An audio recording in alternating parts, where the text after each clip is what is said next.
అర కేజీ 10 రూపాయలకి ఇప్పుడు వాడు. అలాగే మొత్తం మార్కెట్ అంతా తిరిగాడండి, ఎక్కడ ఏం దొరకలేదు. 10 రూపాయలకి ఒక సరుకే వస్తుంది, రెండో సరుకు రావట్లే.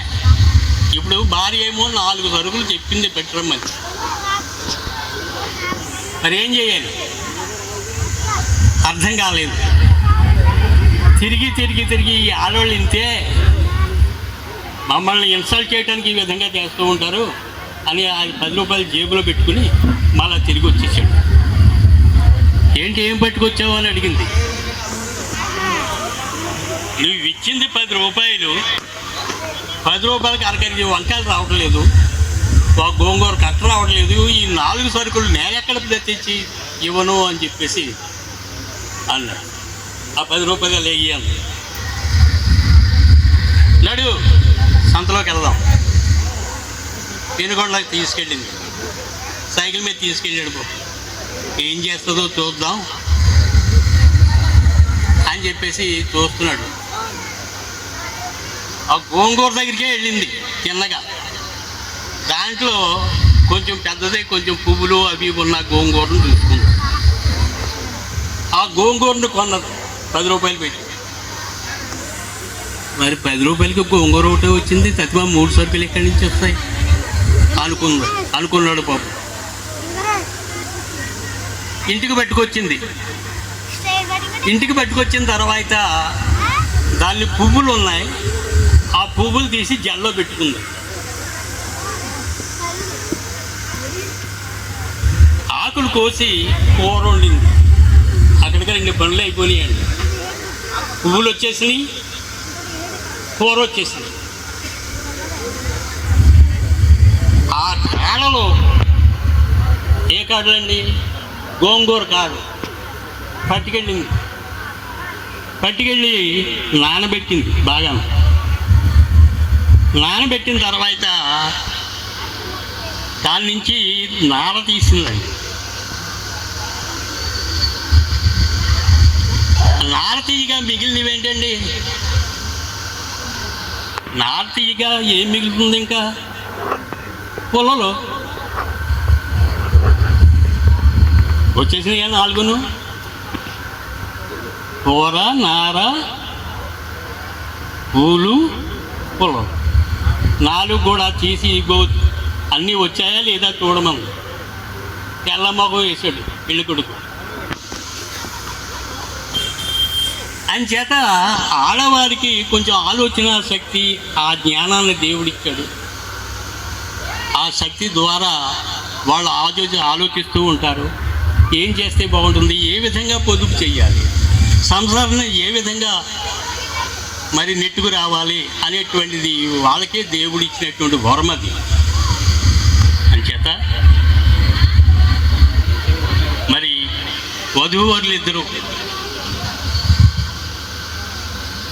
మరి చిలక గోరింకల్లాగా కలకాలం వర్ధిల్లాలని కోరుకుంటూ, ఇంచేతనంటే పెళ్లి కూతురు వాళ్ళ అమ్మ కుమారి నా దగ్గర చదవలేదు, కానీ వాళ్ళ ఇంట్లో చాలా కాలం ఉన్నామండి. మేము వాళ్ళ ఇంట్లో చాలా కాలం ఉన్నాం. అంచేత కుమారి బాగా తెలుసు. అప్పటికే బహుశా 1976లో నేను ఈ ఊరు వచ్చాను. ఈ ఊరు వచ్చేటప్పటికే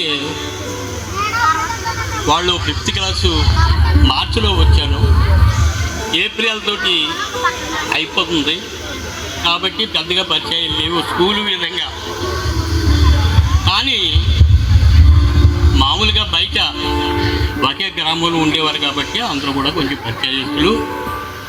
అదిగో ఇంకా అక్కడ చూసి కళ్ళజోడు పెట్టుకుని చూస్తుంది అండ్రు సూర్యరావు గారు అమ్మాయి సరస్వతి. ఇంకా ఎవరు ఉన్నారండి గుర్తు రావటం లేదు. మరి వీళ్ళందరూ కూడా గుణ గోటాల వాళ్ళ అమ్మాయి. ఇంకా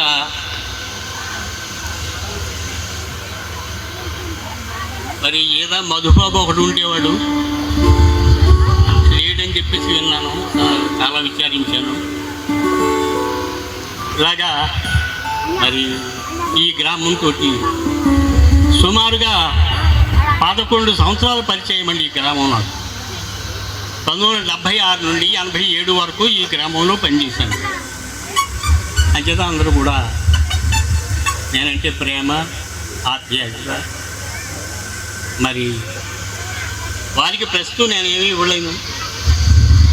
ఇదిగో ఈ పాస్టర్ గారు కూడా నా శిష్యుడే, వాళ్ళ అక్క నా శిష్యురాలే. వాళ్ళ అక్క పేరు, మీ అక్క పేరు గ్లోరీ కూడా నా శిష్యురాలు. మరి ఆ అమ్మాయి 10th క్లాస్ పాస్ అయిన తర్వాత మానిపించి పెళ్లి చేస్తారు ఏలియా గారు. అదని చేత మరి దేవుడు దంపతుల్ని ఆశీర్వదించి వారిని కలకాలం అంటే బ్రతికి ఉన్నంత కాలం మరి వారు మంచిగా కలిసిమెలిసి జీవిస్తారని ఆశిస్తూ సెలవు తీసుకుంటున్నాను. ఒక టేబుల్ లైట్ వెలిగించి ఆ వెలుతురులో వాళ్ళకి నేర్పేవాడిని. పగలు మామూలు, పగలు స్కూల్లో పని. దానికి ప్రత్యక్ష సాక్షులు ఇక్కడే ఉన్నారు. రాజు, శ్రీను ఇంజనీరింగ్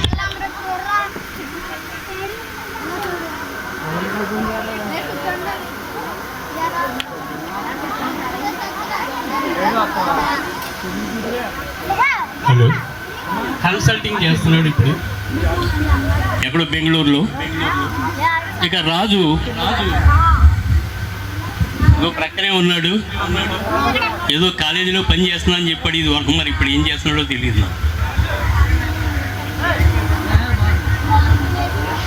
ఆ గవర్నమెంట్ ఏదో కంపెనీలో పని చేస్తున్నాడట, లెక్చరర్గా పని చేస్తున్నాడట. చాలా సంతోషం.